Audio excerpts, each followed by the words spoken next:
राम राम। मैं गौरव कुमार आपका आप ही के चैनल पे स्वागत करता हूं। आज हम बात करेंगे निफ्टी के बारे में। निफ्टी और उससे जुड़े हुए जितने भी इंडेक्सेस हैं, मतलब लगभग 5 से 6 मुख्य इंडेक्स के अगले हफ्ते की चाल कैसे रहेगी और उस पे क्या सपोर्ट क्या रेजिस्टेंस है, उन्हीं पे हम लोग थोड़ा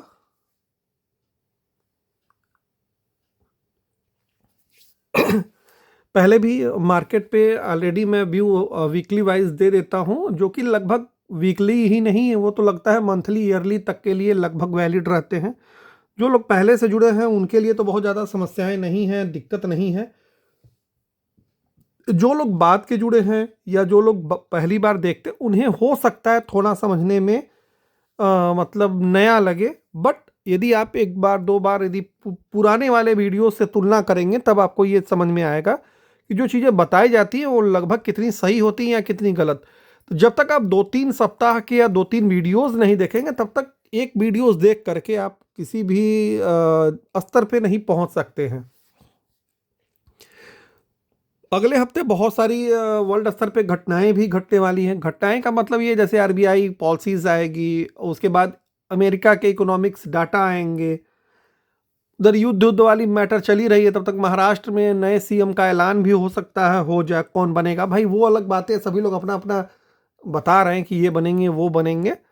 और उसके अलावा भारत का जीडीपी डेटा तो आ ही चुका है, और जीडीपी डेटा जिस हिसाब से आया हुआ है उस हिसाब से तो लग रहा है कि कल कुछ ना कुछ हलचल मच सकती है मार्केट में, क्योंकि जीडीपी डेटा खराब आया हुआ है, तो इसलिए हलचल मचनी लाजमी है। लेकिन ये शेयर बाजार है, यहाँ वीक खबर पे तेजी और अच्छे खबर पे गिरावट भी हो सकती है। तो ऐसा नहीं कि मतलब जो आप चाह रहे हैं बस वही होगा, जो आप नहीं चाह रहे हैं, जो आप नहीं सोच सकते हैं वो भी हो सकता है। तो इस पे बहुत ज़्यादा आप दिमाग न लगाएं। हाँ, जो सपोर्ट रेजिस्टेंस दिए जाते हैं या बताए जाते हैं, चैनल को लाइक सब्सक्राइब शेयर करते रहें, वो आप थोड़ा सा ध्यानपूर्वक सुनेंगे और ध्यानपूर्वक समझने का प्रयास करेंगे, तभी आपके लिए बेहतर होगा। केवल तुक्काबाजी करेंगे तो देखिए, मैं तुक्काबाजी वाला मेरा चैनल बिल्कुल नहीं है। चैनल छोटा है, विजन नहीं, तो इसलिए थोड़ा यहाँ स्ट्रिक्टली बात मैं ज़्यादा करता हूँ। मैं यहाँ कोई ट्रेडिंग कराने वाला मेरा प्लेटफॉर्म बिल्कुल नहीं है, नहीं मैं यहाँ ट्रेडिंग कराता हूँ। अब चलते हैं निफ्टी के चार्ट पे। 24,131 पे क्लोजिंग है, तो पूरा देश ही जानता है, साथ साथ विदेश वाले भी जानते होंगे। ये है निफ्टी का चार्ट, जो कि पहले से ही आप लोग जानते हैं। जो लोग पुराने जुड़े हुए होंगे वो लोग इसे ऑलरेडी फॉलो भी कर रहे होंगे, और पुराने जो भी वीडियो डाले गए थे उन्हें आप यदि देखेंगे तो आपको लगेगा कि नहीं, जो चीज़ें बताई गई थी वो आपके लिए काम की थी। निफ्टी वही 23,800 सबसे छोटा सपोर्ट है निफ्टी का। निफ्टी का जो सबसे छोटा सपोर्ट है 23,800, मध्यम अवधि का जो सपोर्ट है वो है 23,000, और लंबी अवधि का जो सपोर्ट है वो है 21,000। तो ये 3 अहम सपोर्ट हैं फिलहाल की दृष्टि से। इसके बीच में ही निफ्टी फिलहाल सपोर्ट ले सकता है। ऊपर की तरफ रेजिस्टेंस जो कि पहले से इंटैक्ट है, ऐसा नहीं कि अगले वीडियो में अलग रेजिस्टेंस अगली वीडियो में अलग रेजिस्टेंस, नहीं। मैं जो बताता हूँ वो लगभग मान के चलिए कि महीने 2 महीने साल भर 6 महीने के लिए तो वो लगभग वैलिड रहता ही है। अब पहले ऊपर निकले तब ना उसके बाद हम बोलेंगे आगे। जब उसी के अंदर ही ये काम कर रहा है तो मैं क्यों झूठ मूठ का जबरदस्ती 200 पॉइंट 50 पॉइंट पे सपोर्ट रेजिस्टेंस देना शुरू कर दूं। ये मेरा बिल्कुल एजेंडा नहीं है। तो वो जो ट्रेडिंग वाला जो भैया सबका रेजिस्टेंस है, जो टीवी में जो चलता है वो है 24,500, मेरा लेकिन वो नहीं है। मेरा है 25,000। 25,000 पहला रेजिस्टेंस, 25,500 दूसरा, और 26,000 तीसरा। 3 रेजिस्टेंस है, और सबसे अहम रेजिस्टेंस है 25,000। जब तक निफ्टी 25,000 के ऊपर ट्रेड करना नहीं मतलब शुरू करेगा, तब तक कोई भी आपत्तिजनक ट्रेडिंग ना करे। आपत्तिजनक ट्रेडिंग का मतलब ये होता है उटपटांग उल्टे सीधे शेयर लेकर के बाई सेल करना। हाँ, इस समय आप कोई अच्छा शेयर हो उनमें आप निवेश के बारे में तो जरूर सोच सकते हैं, लेकिन ट्रेडिंग एक्टिविटीज थोड़ा नहीं करें तो आपके लिए बेहतर रहेगा। नहीं तो होगा क्या कि नुकसान ज्यादा हो जाएगा और फायदा कम होगा। तो ये चीज आपको थोड़ा समझना पड़ेगा।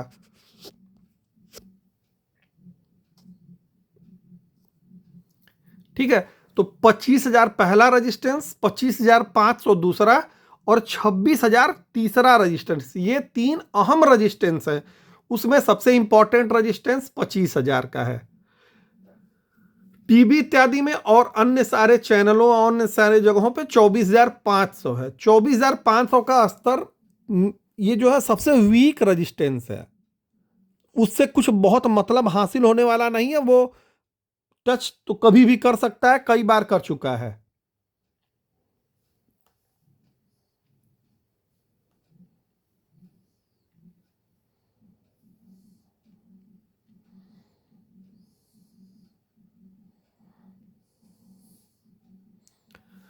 ठीक है, तो निफ्टी में वही तीन सपोर्ट और ऊपर तीन रेजिस्टेंस ये रहेंगे निफ्टी के लिए। चलते हैं हम लोग अगले इंडेक्स की तरफ, निफ्टी बैंक की तरफ। यह है निफ्टी बैंक। निफ्टी बैंक 52,000 के ऊपर लगभग क्लोजिंग तो दिया है जरूर, लेकिन काफी उठापटक के बाद। तो चार्ट क्या कह रहा है इसका? यह है बैंक निफ्टी का चार्ट। बैंक निफ्टी का chart same to same Nifty वाले की तरह ही है। थोड़ी सी उछाल आई तो आप लोगों से बोला गया था जो लोग फंसे हैं निकल जाएंगे। जो लोग नहीं फंसे हैं भैया, वो लोग अभी फंसने का चक्कर में न पड़े। निफ्टी बैंक एक बार 51,000 तक आ सकता है टेस्ट करने, मतलब रीटेस्ट करने 51,000 तक। 52,000 के ऊपर ट्रेड कर रहा है ये। यदि इसी के ऊपर ट्रेड करता है तो ये आपके लिए अपॉर्चुनिटी है अच्छे शेयरों में धीरे धीरे निवेश करने की, ट्रेडिंग नहीं। 54,100 के बाद ही स्विंग ट्रेडिंग के चक्कर में पड़िएगा बैंक निफ्टी में, उसके पहले नहीं। सपोर्ट बैंक निफ्टी का भी सपोर्ट पुराना वाला ही है, 50,000 और 48,000। दो अहम सपोर्ट हैं, 50,000 48,000 इंपॉर्टेंट सपोर्ट है, और 52,000 और 54,100 दो इसके अहम रेजिस्टेंस। इसी के बीच में आप देख रहे होंगे निफ्टी लगभग 6-8 महीने से घूम रहा है। निफ्टी बैंक से रिलेटेड जितने शेयर हैं उसमें भी वही हालात हैं। हम लोग थोड़ा एक रैंडम पीएसयू बैंक का देखते हैं चार्ट। यह है निफ्टी पीएसयू। यह है निफ्टी पीएसयू का चार्ट। निफ्टी पीएसयू का चार्ट जो है वो आपको दिखाई दे रहा होगा कि निफ्टी बैंक के चार्ट को फॉलो नहीं कर रहा है। यह सबसे बड़ा डेंजर साइन है। निफ्टी पीएसयू जब तक सुधार नहीं देगा, बैंक निफ्टी प्राइवेट सेक्टर के बैंकों के द्वारा जो भी मतलब परफॉर्मेंस देना होगा वही देगा, लेकिन जब तक निफ्टी पीएसयू बैंक सही ढंग से परफॉर्म नहीं करेगा तब तक बैंक निफ्टी थोड़ा कम परफॉर्मेंस देगा। वजह कि जितने भी पीएसयू बैंक हैं उनकी हालत आप देख रहे हैं चार्ट पे भी और उनके फंडामेंटल पे भी। तो फंडामेंटल तो काफ़ी सारे बैंकों के ठीक ठाक आ रहे हैं, लेकिन काफ़ी सारे बैंकों के खराब भी आ रहे हैं। तो वो चीज़ें थोड़ा आप लोगों को समझनी पड़ेंगी। और निफ्टी पीएसयू का चार्ट सुधरेगा ही वो 7200 के बाद। ये मैंने रैंडमली बेस पे मैंने बता दिया है। वैसे मैं निफ्टी पीएसयू कवर नहीं करता हूँ, लेकिन निफ्टी बैंक को समझने के लिए थोड़ा आपको निफ्टी पीएसयू समझना पड़ेगा। तो निफ्टी पीएसयू से थोड़ा सा दूर रहिएगा। मतलब निफ्टी पीएसयू से दूर रहने का मतलब ये नहीं है कि ऑप्शन फ्यूचर इंट्राडे से, पीएसयू सेक्टर के बैंकों से अभी थोड़ा सा सावधान रहिएगा। नहीं तो हो सकता है कि ये बाउंस वाली तेजी में आप ट्रैप हो जाएं और फिर से आप फंस जाएं। तो फंसने से पहले आप इस समय बचाइए अपने आप को, अपने पोर्टफोलियो को सुरक्षित रखिए। प्रॉफिट यदि 1-2-4 महीने नहीं होगा तो उससे आपका कोई लॉस वॉस नहीं हो जाएगा। तो आपको थोड़ा ये चीजें ध्यान में रखनी पड़ेंगी। ये है निफ्टी बैंक। निफ्टी बैंक देख रहे होंगे कि बहुत ज्यादा कंसोलिडेशन फेज में है, एक लंबे डॉर बॉक्स में फंसा हुआ है। 54,100 ऊपर और नीचे 50,000, इसी के बीच में वो लगभग 6 महीने से घूम रहा है। तो जब तक ये 54,100 के ऊपर नहीं निकलता है तब तक आप ट्रेडिंग बिहेव से बैंक निफ्टी में एंट्री नहीं लेंगे। बैंक निफ्टी मतलब ऑप्शन फ्यूचर नहीं, बैंकिंग से जुड़े हुए शेयरों में जिनमें आपको स्विंग ट्रेडिंग करनी हो। हाँ, निवेश के दृष्टिकोण से अच्छे बैंकों में आप धीरे धीरे निवेश कर सकते हैं प्रेजेंट टाइम में भी। लेकिन स्विंग ट्रेडिंग वाला जो चक्कर है थोड़ा सा भी साइड में रखिएगा। रिस्की वाले भैया लोग 53,000 के ऊपर वो लोग ले सकते हैं स्विंग ट्रेड में एंट्री। अब अगला हम लोग इंडेक्स देखेंगे निफ्टी एफएमसीजी। निफ्टी को गिराने में यदि सबसे बड़ा योगदान रहा तो निफ्टी एफएमसीजी का रहा। ये आप लोग अच्छे से और भली भांति जानते हैं। निफ्टी एफएमसीजी परफॉर्मेंस नहीं दे पा रहा है। 52,300 मतलब 52 वीक लो से 66,000 तक की एक तरफा रैली तो इसने दिखाई जरूर, लेकिन वो रैली छूमंतर हो गई एक साल के अंदर ही। मतलब ऐसा होता है कभी कभी कि नहीं, एक साल तक यदि कोई रैली चलती है तो एक आध साल और लग जाता है, 2 साल होता है तो थोड़ा मोड़ा बैलेंस होता है। लेकिन निफ्टी एफएमसीजी ने सबको दगा दे दिया, अच्छे अच्छे शेयर धड़ाम हो गए। और ये है निफ्टी एफएमसीजी का चार्ट। जिस हिसाब से ये टावर की तरह भागा था उसी हिसाब से ये सीढ़ियों की तरह नीचे भी आ गया, गड़गड़ गड़गड़ लिफ्ट से लग रहा है नीचे आया है।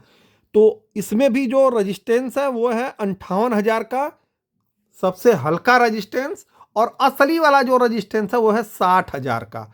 60,000 के ऊपर निकलने के बाद ही आप किसी ऐसे शेयर में एंट्री करिएगा जहां पे आपको स्विंग ट्रेड लेना हो, 10-20% का मूवमेंट चाहिए। वरना अच्छे शेयर यदि आपको लेने हैं एसआईपी मोड में तो वो तो आप करंट लेवल पे लेना शुरू कर सकते हैं, या पहले से भी आप एसआईपी कर रहे हैं बड़े अच्छे शेयरों में।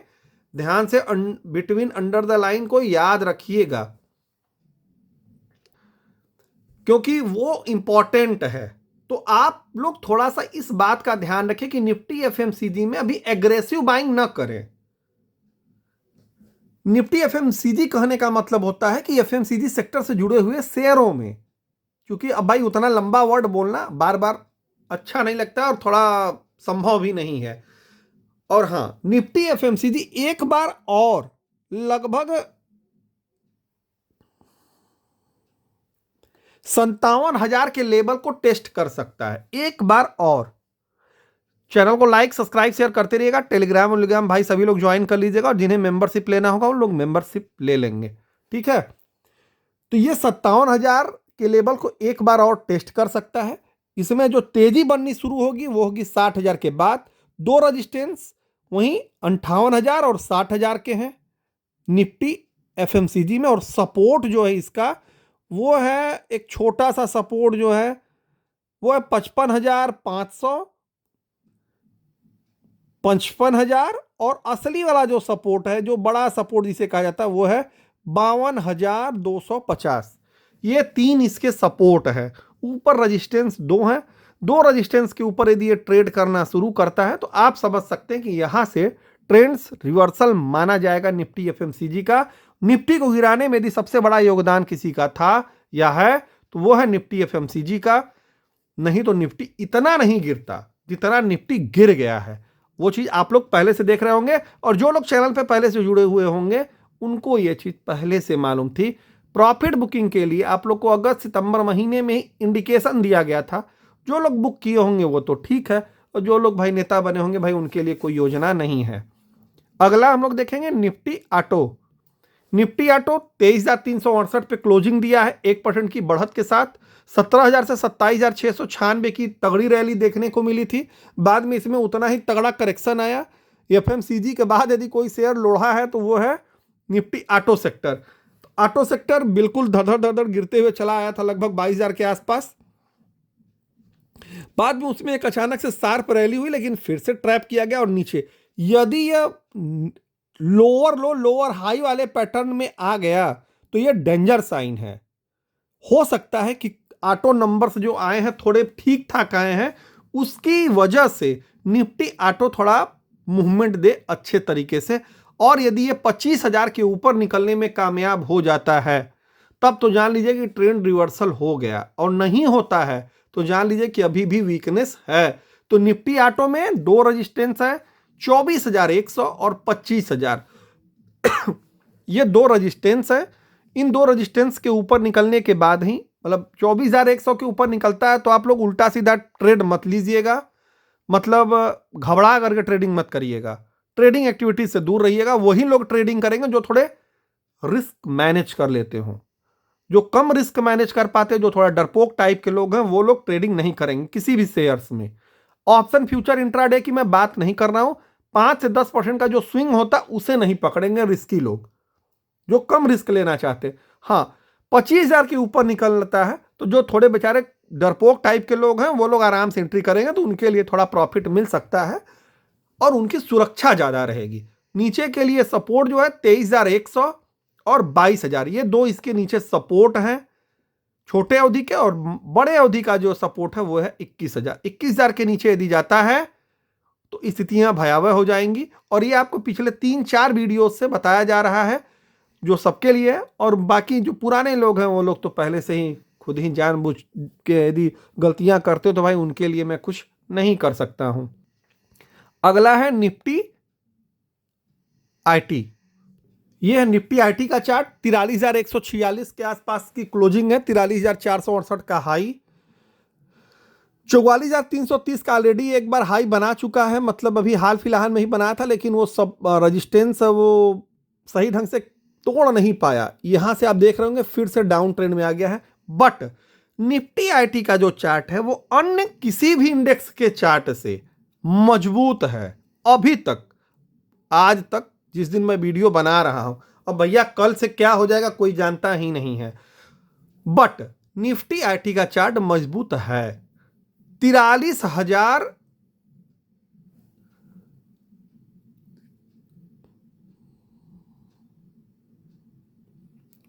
500 के ऊपर जब ये ट्रेड करता है, 400 से 500 के ऊपर जब ये ट्रेड करने लगेगा तो जान लीजिएगा कि इसमें ब्रेकआउट आ गया है। जो भी आपके पास ऐसे भी आईटी सेक्टर के शेयर हैं, अच्छे क्वालिटी के शेयर हैं, उन्हें आप लोग होल्ड करते रहिए शांति के साथ, कोई घबराने की जरूरत नहीं है।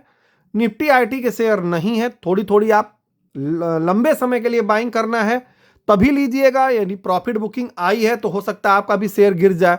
तो निफ्टी आईटी एक ऐसा सेक्टर है जिसमें आप बंच बाइंग नहीं करें तो ज़्यादा बेहतर है। अब रही बात स्मॉल और मिड कैप आईटी की, तो स्मॉल और मिड कैप आईटी थोड़ा डेंजर जोन में रहते हैं। आप लोग नहीं जानते तो फिर से पुराना आप लोग जाकर के जब इतिहास पढ़ेंगे तो एक बार टेक बबल फूट गया था तो सारे अच्छे अच्छे शेयर उधिरा गए थे। तो कृपया करके ऐसी खतरनाक गलती ना करें। यदि आप स्मॉल या मिड कैप का आईटी सेक्टर लेते हैं तो थोड़ा कॉशियस होते हुए बहुत ही आराम से लेंगे। कम क्वांटिटी में बंच में ही लेना है तो कम क्वांटिटी में लेंगे। बट निफ्टी आईटी का चार्ट ऑलरेडी मजबूत है। इसका दो सपोर्ट है छोटा छोटा, एक है 41,300 का और दूसरा है 39,800 का। ये दो इसके छोटे सपोर्ट, और जो बड़ा सपोर्ट है वो है 38,000 का फिलहाल के लिए। और ये लग रहा है अभी हाल फिलहाल में इतना नीचे तो इसे नहीं जाना चाहिए, क्योंकि ऑलरेडी ये बैलेंसिंग करीब करीब कर चुका है अपने आप को। अब बस इसमें ब्रेकआउट देने वाली बात है। ब्रेकआउट देने के बाद अब देखिए कहां तक इसकी रनअप वाली जर्नी जाती है। अब हम लोग चलेंगे mid cap, Nifty mid cap की तरफ। यह है Nifty mid cap. Nifty mid cap 56,392 पे क्लोजिंग है। 42,000 से 60,000 की खतरनाक रैली हुई थी एक साल के अंदर। बाद में प्रॉफिट बुकिंग या करेक्शन आया और वो भी लगभग चला आया था 54,000 के आसपास तक।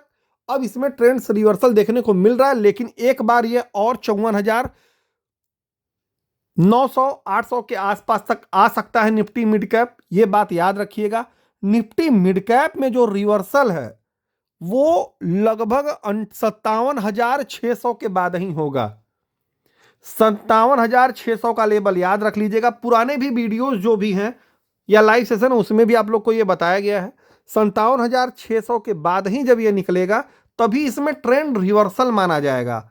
जब तक ये 57,000 के ऊपर नहीं निकलता है मिड कैप तब तक ये जानिए कि डर बना रहेगा, कभी भी ब्लास्ट हो सकता है मैटर, क्योंकि अभी लोअर लो लोअर हाई वाले पैटर्न की तरफ है।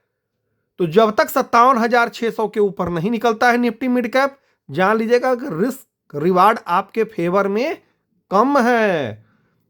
सपोर्ट इसके एक 54,000 पे है, छोटा सपोर्ट 52,000 दूसरा, और सबसे इंपॉर्टेंट सपोर्ट है 47,500। ये तीन इसके सपोर्ट। ऊपर की तरफ रजिस्टेंस 54,600 60,000, दो इसके रजिस्टेंस हैं। इसी के बीच में फिलहाल निफ्टी मिड कैप घूम फिर रहा है।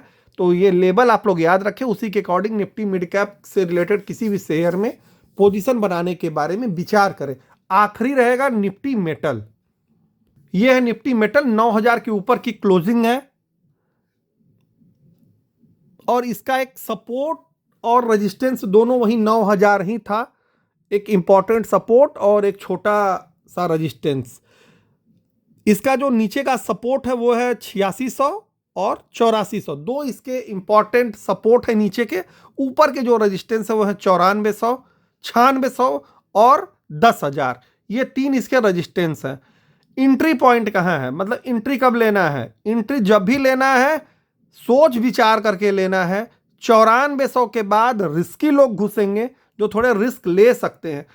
अब भाई लोग कहेंगे सर ये 400 पॉइंट किनके लिए? भैया वो 400 पॉइंट आम जनता के लिए नहीं है, वो खास जनता के लिए है। यदि आप खास जनता की श्रेणी में आते हैं तो आप भी घुसिएगा, और यदि खास जनता की श्रेणी में नहीं आते हैं तो मत घुसिएगा।